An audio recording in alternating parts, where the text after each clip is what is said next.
Once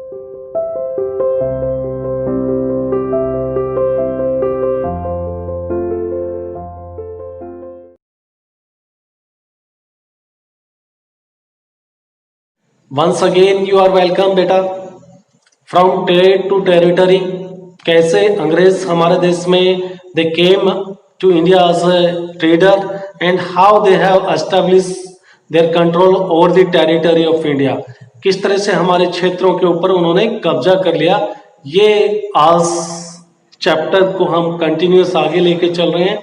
इससे पहले वाले टॉपिक में हमने बात की थी कि और द टेरिटरी ऑफ मैसूर 1761 में there was a strong king, कह सकते हो आप, Hyder Ali. And after that in 1782 the same territory was controlled by his son, जिनका के नाम हम Tipu Sultan the tiger of Mysore के नाम से जानते हैं।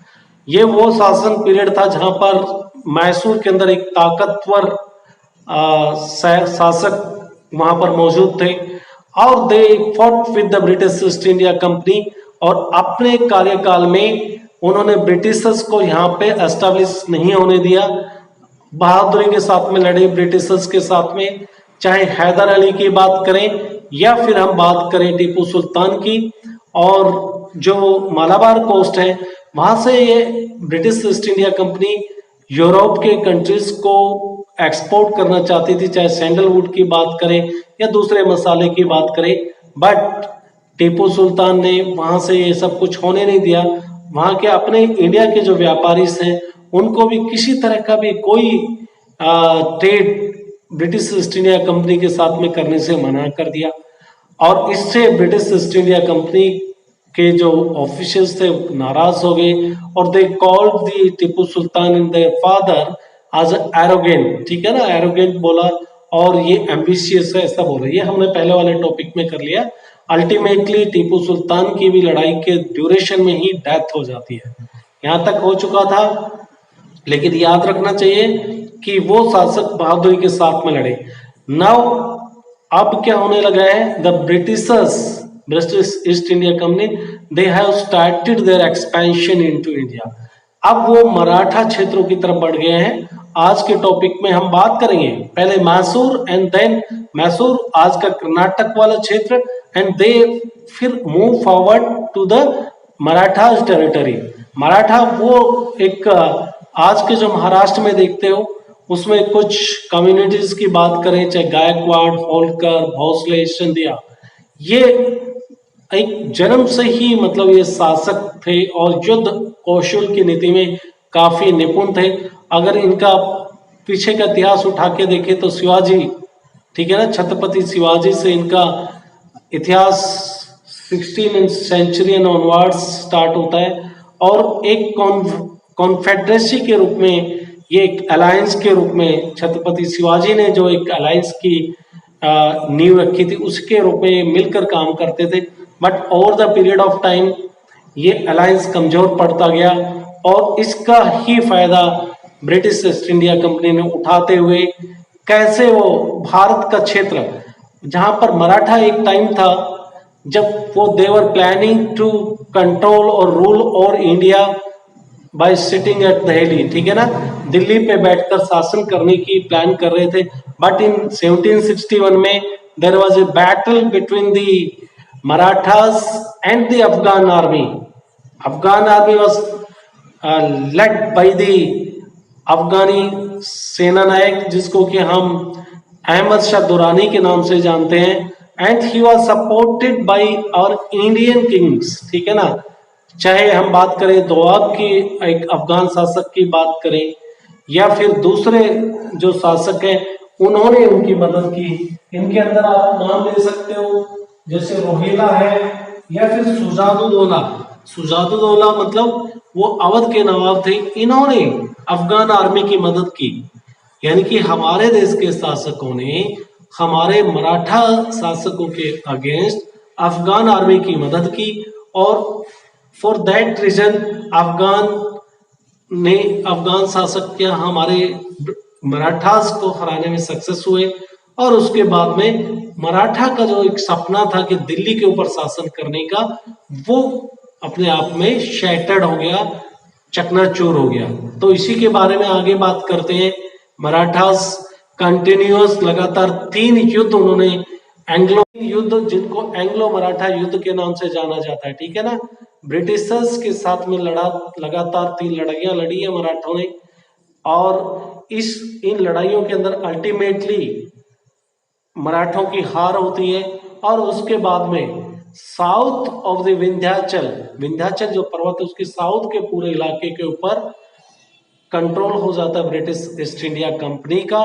और फिर यहाँ पर ब्रिटिशर्स एक किसी भी इंडियन स्टेट से सबसे बड़े ताकतवर उभर के निकलते हैं, greater than any Indian state. और उसके बाद तो they started threatening to annex, ठीक है ना, कि किसी भी क्षेत्र को अपने इंटरेस्ट को ध्यान में रखते हुए अपने एक्सपेंशन की नीति को, जो इनको थोड़ा बहुत कुछ कहते थे उसके क्षेत्र को अपने क्षेत्राधिकार में मिला लेते थे, ठीक है ना, कब्जा कर लेते थे या फिर कब्जा करने की धमकी देते थे। Over the period of time इनका पूरा शासन पे कंट्रोल हो जाता है। इस पूरे सुपरमेसी को, सुप्रीम पावर इंडिया के अंदर ब्रिटिश ईस्ट इंडिया कंपनी बन जाती है। इसको पैरामाउंसी ऑफ ब्रिटिशर्स के नाम से जाना जाता है, ठीक है ना, सजेरेनिटी या फिर पैरामाउंसी के नाम से जाना जाता है। यानी कि सुप्रीम कंट्रोल भारत के अंदर उस पीरियड में ब्रिटिशर्स का हो चुका था। तो इसी के बारे में और थोड़ा सा डिटेल्स में बात करते हैं। वार विद द मराठास की, मराठों के साथ में लड़ाइयों की बात करेंगे। 18th सेंचुरी में मराठास को रोकने की कोशिश की गई ब्रिटिश ईस्ट इंडिया कंपनी के लिए। लेकिन उससे पहले की बात करें तो थर्ड बैटल ऑफ पानीपत, जिसकी मैं बात कर चुका हूं, अफगान की आर्मी है, अहमद शाह दुरानी के नेतृत्व में आके वो भारत के मराठाओं के साथ में युद्ध करती है और इसमें मराठाओं की हार हो जाती है और इनका जो दिल्ली के ऊपर शासन करने का सपना चकनाचूर हो जाता है। और मराठास फिर डिवाइड हो जाते हैं थर्ड बैटल ऑफ पानीपत के बाद में, और डिफरेंट डिफरेंट नाम से, जिनके एक रीजन के टेरिटरी का जो चीफ होता था उसको सरदार के नाम से बोलते थे। ये 4 जगह पे डिवाइड हो गए, सिंधिया, होलकर, गायकवाड़ एंड भोसले। सिंधिया, होलकर, गायकवाड़ और भोसले, ठीक है ना, अलग अलग, लेकिन इनकी एक कॉन्फेडरेसी थी। जैसे कि शिवाजी ने जिस तरह का एक रणनीति तैयार की थी, कॉन्फेडरेसी का मतलब एक अलायंस है और उस अलायंस के एडमिनिस्ट्रेशन और मिलिट्री पावर को लीड कर रहे थे पेशवा बाजीराव। पेशवा का मतलब उस टाइम होता था प्रिंसिपल मिनिस्टर, जो सबसे मुख्य मंत्री है उसको आप पेशवा बोलते थे। और वो पेशवा बाजीराव की अंडर गार्डियनशिप ये सभी काम कर रहे थे। He was the administrative head of the military as well as of the whole administration. तो मराठास की इसके बाद में क्या हुआ, इन्होंने subdue in series of wars, यानी कि बहुत लगातार जो युद्ध हुए मराठाओं के, एंग्लो मराठा वार के नाम से जिसे जाना जाता है, आंग्ला मीन्स अंग्रेज। और उन युद्धों के अंदर मराठाओं की हार हुई। मराठाओं ने ब्रिटिश ईस्ट इंडिया कंपनी का आधिपत्य स्वीकार कर लिया। सबड्यू का मतलब उनके अंडर में, आधिपत्य में हो गए, कब्जे में हो गए इनके क्षेत्र, ठीक है ना, यानी कि मराठाओं की हार। फर्स्ट वार मराठाओं की हुई, उसके अंदर कोई विक्ट्री नहीं हुई, ना तो मराठा जीते ना ब्रिटिश ईस्ट इंडिया कंपनी जीती। लेकिन इसमें एक ट्रीटी जरूर साइन हुई, सरबाई की ट्रीटी के नाम से जिसको जाना जाता है। सेकेंड वार बेटा 1803 से लेके 1805 तक चलता है। मराठाओं के साथ ब्रिटिश ईस्ट इंडिया कंपनी की सेकेंड वार होती है 1803 से लेके 1805 तक। और ये वार डिफरेंट डिफरेंट फ्रंट पे अलग अलग, चाहे उड़ीसा की बात करें, अलग एक उड़ीसा देखो कहां पर है, फिर north of the Yamuna river Agra के आसपास में लड़ी जाती है या दिल्ली के आसपास में। लेकिन ये सारे क्षेत्र के ऊपर इस युद्ध के बाद अंग्रेजों का कब्जा हो जाता है। मैं बात कर रहा हूं सेकेंड वार की 1803 से 1805 के बीच, राइट। फिर थर्ड वार होती है 1817 से लेके 1819 तक।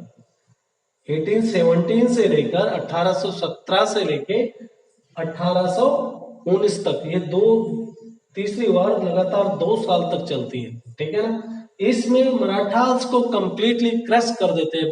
ब्रिटेन युद्ध, जिनको एंग्लो मराठा युद्ध के नाम से जाना जाता है, ठीक है ना। ब्रिटिशर्स के साथ में लगातार 3 लड़ाइयां लड़ी है मराठों ने, और इन लड़ाइयों के अंदर अल्टीमेटली मराठों की हार होती है। और उसके बाद में साउथ ऑफ द विंध्याचल जो पर्वत है उसके साउथ के पूरे इलाके के ऊपर कंट्रोल हो जाता है ब्रिटिश ईस्ट इंडिया कंपनी का। और फिर यहाँ पर ब्रिटिशर्स एक किसी भी इंडियन स्टेट से सबसे बड़े ताकतवर उभर के निकलते हैं, greater than any Indian state. और उसके बाद तो they started threatening to annex, ठीक है ना, कि किसी भी क्षेत्र को अपने इंटरेस्ट को ध्यान में रखते हुए अपने एक्सपेंशन की नीति को, जो इनको थोड़ा बहुत कुछ कहते थे, उसके क्षेत्र को अपने क्षेत्राधिकार में मिला लेते थे, ठीक है ना, कब्जा कर लेते थे या फिर कब्जा करने की धमकी देते थे। Over the period of time इनका पूरा शासन पे कंट्रोल हो जाता है। इस पूरे सुपरमेसी को, सुप्रीम पावर इंडिया के अंदर ब्रिटिश ईस्ट इंडिया कंपनी बन जाती है। इसको पैरामाउंसी ऑफ ब्रिटिशर्स के नाम से जाना जाता है, ठीक है ना, सजेरेनिटी या फिर पैरामाउंसी के नाम से जाना जाता है। यानी कि सुप्रीम कंट्रोल भारत के अंदर उस पीरियड में ब्रिटिशर्स का हो चुका था। तो इसी के बारे में और थोड़ा सा डिटेल्स में बात करते हैं। वार विद द मराठास की, मराठों के साथ में लड़ाइयों की बात करेंगे। 18th सेंचुरी में मराठास को रोकने की कोशिश की गई ब्रिटिश ईस्ट इंडिया कंपनी के लिए, लेकिन उससे पहले की बात करें तो थर्ड बैटल ऑफ पानीपत, जिसकी मैं बात कर चुका हूं, अफगान की आर्मी है, अहमद शाह दुरानी के नेतृत्व में आके वो भारत के मराठाओं के साथ में युद्ध करती है और इसमें मराठाओं की हार हो जाती है और इनका जो दिल्ली के ऊपर शासन करने का सपना चकनाचूर हो जाता है। और मराठास फिर डिवाइड हो जाते हैं थर्ड बैटल ऑफ पानीपत के बाद में, और डिफरेंट नाम से, जिनके एक रीजन के टेरिटरी का जो चीफ होता था उसको सरदार के नाम से बोलते थे। ये 4 जगह पे डिवाइड हो गए, सिंधिया, होलकर, गायकवाड़ एंड भोसले। सिंधिया, होलकर, गायकवाड़ और भोसले, ठीक है ना, अलग अलग, लेकिन इनकी एक कॉन्फेडरेसी थी। जैसे कि शिवाजी ने जिस तरह का एक रणनीति तैयार की थी, कॉन्फेडरेसी का मतलब एक अलायंस है, और उस अलायंस के एडमिनिस्ट्रेशन और मिलिट्री पावर को लीड कर रहे थे पेशवा बाजीराव। पेशवा का मतलब उस टाइम होता था प्रिंसिपल मिनिस्टर, जो सबसे मुख्य मंत्री है उसको आप पेशवा बोलते थे, और वो पेशवा बाजीराव की अंडर गार्डियनशिप ये सभी काम कर रहे थे। He was the administrative head of the military as well as of the whole administration. तो मराठास की इसके बाद में क्या हुआ, इन्होंने subdue in series of wars, यानी कि बहुत लगातार जो युद्ध हुए मराठाओं के, एंग्लो मराठा वार के नाम से जिसे जाना जाता है, आंग्ला मीन्स अंग्रेज, और उन युद्धों के अंदर मराठाओं की हार हुई। मराठाओं ने ब्रिटिश ईस्ट इंडिया कंपनी का आधिपत्य स्वीकार कर लिया। सबड्यू का मतलब उनके अंडर में, आधिपत्य में हो गए, कब्जे में हो गए इनके क्षेत्र, ठीक है ना, यानी कि मराठाओं की हार। फर्स्ट वार मराठाओं की हुई, उसके अंदर कोई विक्ट्री नहीं हुई, ना तो मराठा जीते ना ब्रिटिश ईस्ट इंडिया कंपनी जीती, लेकिन इसमें एक ट्रीटी जरूर साइन हुई, सरबाई की ट्रीटी के नाम से जिसको जाना जाता है। सेकेंड वार बेटा 1803 से लेके 1805 तक चलता है। मराठाओं के साथ ब्रिटिश ईस्ट इंडिया कंपनी की सेकेंड वार होती है 1803 से लेके 1805 तक, और ये वार डिफरेंट फ्रंट पे अलग अलग, चाहे उड़ीसा की बात करें, अलग एक उड़ीसा देखो कहां पर है, फिर north of the Yamuna river Agra के आसपास में लड़ी जाती है या दिल्ली के आसपास में, लेकिन ये सारे क्षेत्र के ऊपर इस युद्ध के बाद अंग्रेजों का कब्जा हो जाता है। मैं बात कर रहा हूं सेकेंड वार की 1803 से 1805 के बीच, राइट। फिर थर्ड वार होती है 1817 से लेके 1819 तक। 1817 से लेकर 1817 से लेके 1819 तक, ये तीसरी वार लगातार 2 साल तक चलती है, ठीक है ना। इसमें मराठास को कंप्लीटली क्रश कर देते हैं